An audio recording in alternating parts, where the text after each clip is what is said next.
Bien, bonjour, aujourd'hui on va voir le node if, c'est-à-dire le node qui vous permet dans n8n de faire une condition. Vous savez, quand vous devez monter des algorithmes ou des flux un peu complexes, à un moment donné il va falloir prendre une décision. Donc cette décision, soit elle est préprogrammée avec un node comme if, ou alors vous mettez un agent IA, qu'on verra plus tard dans une prochaine vidéo, un agent qui lui sera autonome pour une prise de décision. Aujourd'hui, on voit la chose la plus simple, une entrée, deux sorties avec le node if. Notre environnement est prêt, on va commencer à regarder comment fonctionne le node if. Alors if, c'est ce qui permet d'utiliser une condition simple, c'est-à-dire une entrée et deux sorties. Il y a d'autres nodes conditionnels qui sont plus complexes que cela, comme switch, qui permettent d'avoir une entrée et plusieurs sorties, autant que vous voulez. On le verra dans une autre leçon. Pour cette leçon, on va aller voir comment utiliser ce node sur des nombres, du texte, des dates, des booléens, c'est-à-dire du vrai ou du faux, et ensuite des conditions multiples, et enfin on verra un arbre décisionnel. On commence par du nombre. Donc on retrouve notre table SAP qu'on a vu dans les leçons précédentes, et on va aller regarder sur cette table comment appliquer une condition simple. Donc là, on récupère nos données de la table SAP transformée, et on va aller regarder pour le champ, c'est-à-dire la colonne totale, quels sont les clients qui ont un chiffre d'affaires supérieur à 30 000. Donc, pour travailler un node if, vous voyez que vous avez la possibilité de faire des conditions soit sur du texte, soit sur des nombres, des dates, des booléens, des arrêts, des objets. Aujourd'hui, on verra simplement ces quatre possibilités. On ne verra pas les arrêts et les objets. Donc, pour chaque type de données, vous avez différentes fonctions qui existent. Existe, n'existe pas, est vide, n'est pas vide, est égal, n'est pas égal, contient, ne contient pas, commence. Ça, c'est pour la partie nombre. On verra ensuite tout ce qui est, c'est à peu près identique, hein, pour la partie texte. Donc commençons par les nombres. Existe, c'est un peu particulier, c'est vraiment spécifique à du JSON, puisque existe, on va reprendre une table. Donc sur la table, vous voyez, vous avez systématiquement des en-têtes de colonnes. Donc c'est ce qu'on a par exemple dans Excel. Donc vous vous attendez toujours à avoir pour chaque ligne un enregistrement avec vide, qu'il soit vide ou pas. Par contre, quand vous êtes en JSON, vous voyez chaque enregistrement, il contient toutes ces informations-là. Mais elles ne sont pas obligatoires. C'est-à-dire vous pourriez parfaitement avoir cette ligne-là qui n'existe tout simplement pas. Donc, quand on revient ici sur les différents selects, vous prenez ici, n'existe pas, ça veut dire que vous voulez identifier toutes les lignes de JSON qui pourraient omettre la valeur CA totale, c'est-à-dire l'en-tête de colonne, en quelque sorte, n'existerait carrément pas. Donc c'est différent de vide. C'est très particulier. Ici, on va vraiment s'intéresser surtout à ce qui est vide, n'est pas vide. Par exemple, vous voulez identifier ou neutraliser des lignes où il n'y aurait pas de chiffre d'affaires, parce que derrière, vous voulez faire par exemple une moyenne, et vous ne voulez pas fausser votre moyenne avec des blancs.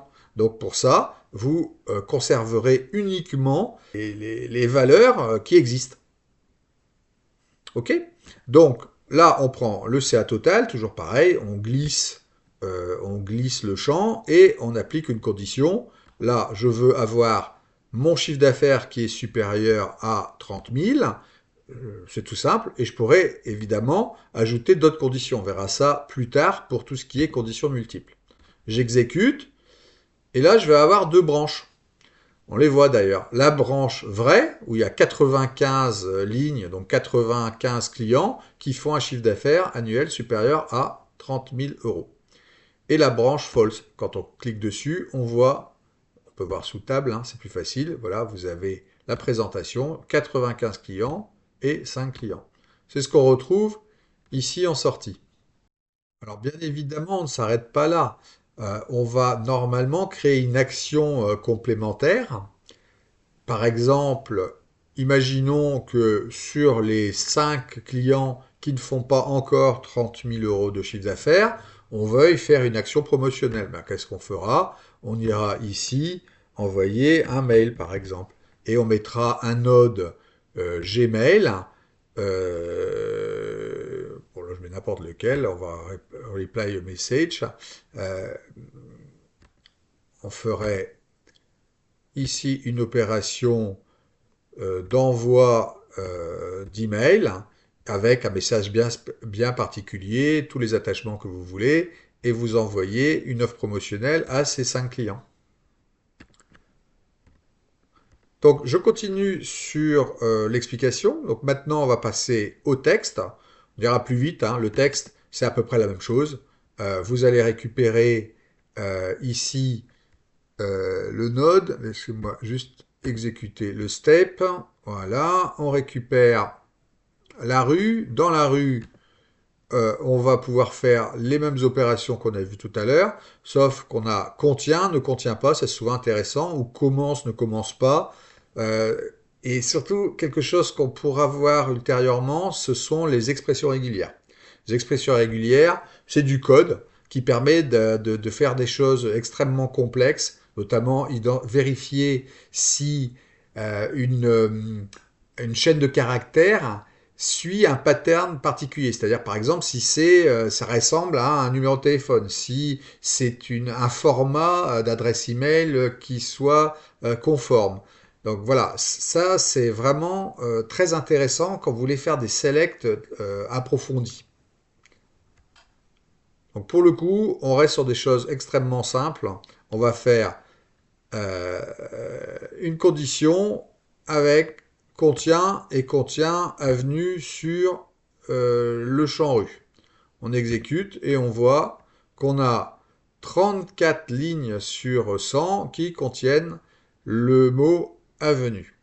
Si on modifie cette chose et qu'on dit commence par avenue, on va aller vérifier ce que ça donne. Ben, il n'y en a pas. Il n'y a rien qui commence par avenue. Il y a toujours un numéro devant, apparemment.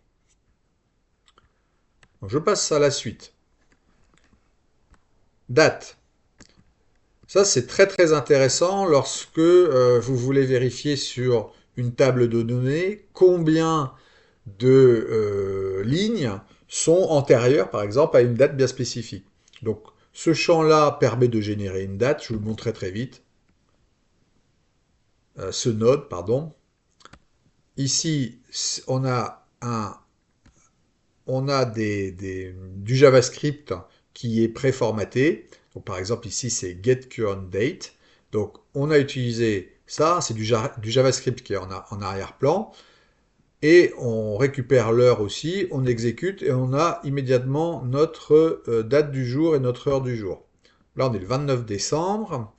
Ici, on veut aller regarder.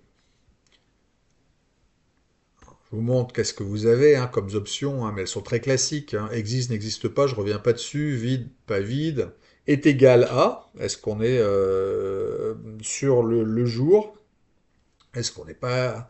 Est-ce qu'on est avant? Est-ce qu'on est après? Est-ce qu'on est avant, après ou égal, etc. Ça, c'est classique. Là, moi, ce que je veux voir, c'est si on est avant la date du jour. Donc, ce qui m'intéresse, c'est de récupérer éventuellement dans une table de données les enregistrements, les ventes qui ont été réalisées avant aujourd'hui.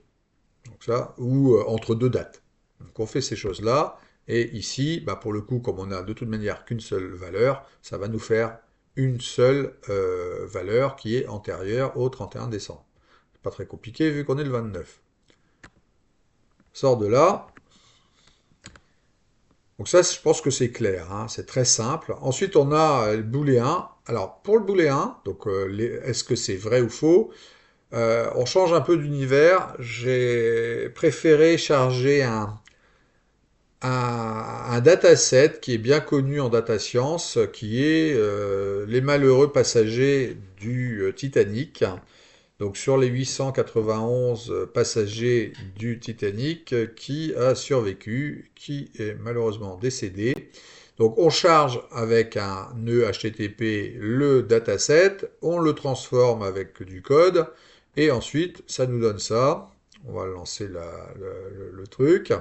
Donc on a une table, on exécute les nœuds, on va voir si ma connexion Internet est suffisante. Ouais, c'est bon. Ok, donc ici, on a récupéré notre table et on va aller simplement, vous voyez, bon, il y a des choses qui ne nous intéressent pas, savoir l'ID, ça nous intéresse. On pourrait aussi récupérer la classe des passagers, si c'était en première classe, deuxième classe, troisième classe, le sexe, l'âge.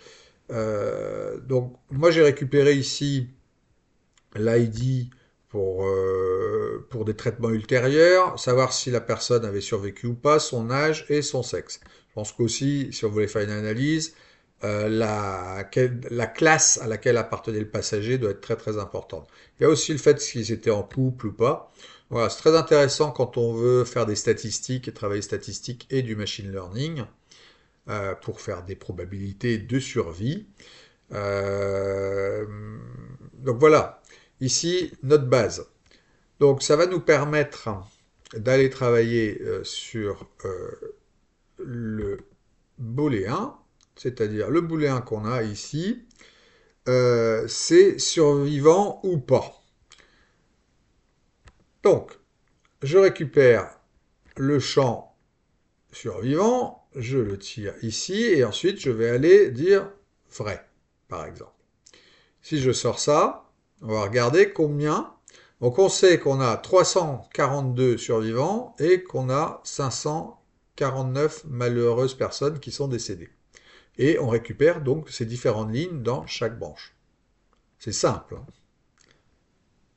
Voilà. Et donc vous récupérez ici ces choses-là, toujours, on peut faire un traitement. Je ne vais pas plus loin sur la condition binaire true-false. On va continuer ici. Et on va aller regarder tout ce qui est multiples conditions. Alors, multiples conditions, c'est assez intéressant. Donc, on va reprendre, on va resuivre ce node particulier et on va se dire, OK, maintenant, c'est pas tout de savoir si la personne a survécu. Je voudrais aussi euh, regarder, dire, OK, elle a survécu, mais c'est une femme. Et puis en même temps, je voudrais voir uniquement les femmes qui ont survécu, mais dont l'âge est supérieur à 40. Donc vous voyez, il suffit d'aller ajouter autant de conditions que vous le souhaitez ici. Évidemment, vous pouvez pour chaque condition, pas uniquement dire est égal, mais vous pouvez utiliser tous les différents sélecteurs qui sont là. OK? Donc on exécute. Attendez, ici ça ne marchera pas, hein. Voilà. Ça aussi, je vous conseille systématiquement de le mettre, hein. C'est quelquefois, vous allez récupérer des données qui sont supposées être des nombres, mais sur lesquelles c'est mal orthographié. Là, on a un système qui va permettre d'aller convertir une donnée qui ressemblerait à un chiffre en un chiffre, pour éviter de planter votre flux. Et ici, quand on regarde, ça aussi, c'est assez important lorsque vous avez du texte pour ignorer la casse, c'est-à-dire ignorer les majuscules des minuscules. Là aussi, ça peut être intéressant. Hop, on lance. Et là, donc, on va avoir la première branche avec 37 et puis le reste qui est là. Donc, 37 femmes de plus de 40 ans ont survécu au Titanic. On arrive sur la fin de l'explication. Alors vous voyez ce qu'on peut faire, hein. Ça c'est un arbre décisionnel. Donc, pour le coup du Titanic, eh bien, on va lancer l'ensemble du flux. Vous voyez que là, c'est assez intéressant parce que vous avez la possibilité d'aller suivre dans un dataset. Et donc, imaginez, là, on est en train de parler du Titanic, mais vous pouvez avoir des résultats de sondage, par exemple.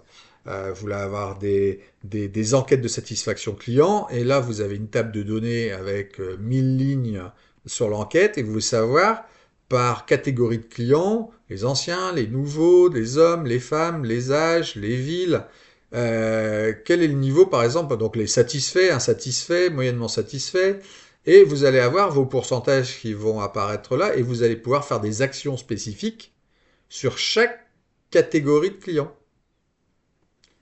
Donc là, c'est simple, hein, il n'y a rien de nouveau, c'est les nœuds que l'on a vus. Je voulais juste vous donner un exemple bien spécifique d'arbre additionnel et pour voir que, en fait, vous pouvez, sans même passer par un agent IA, vous pouvez aller quand même de manière assez fine regarder votre échantillonnage et faire des actions bien ciblées. J'espère que cette explication a été claire, qu'elle n'a pas été trop longue. J'espère que vous appréciez ce format. Si c'est le cas, n'hésitez pas à mettre le pouce vers le haut et vous abonner à la chaîne pour de nouvelles vidéos. Je vais faire quelques vidéos sur les nœuds basiques les plus importants en N8N, mais je ferai d'autres vidéos sur l'IA, la business intelligence, tout ce qui s'applique à la finance, contrôle de gestion moderne. Merci et puis à bientôt.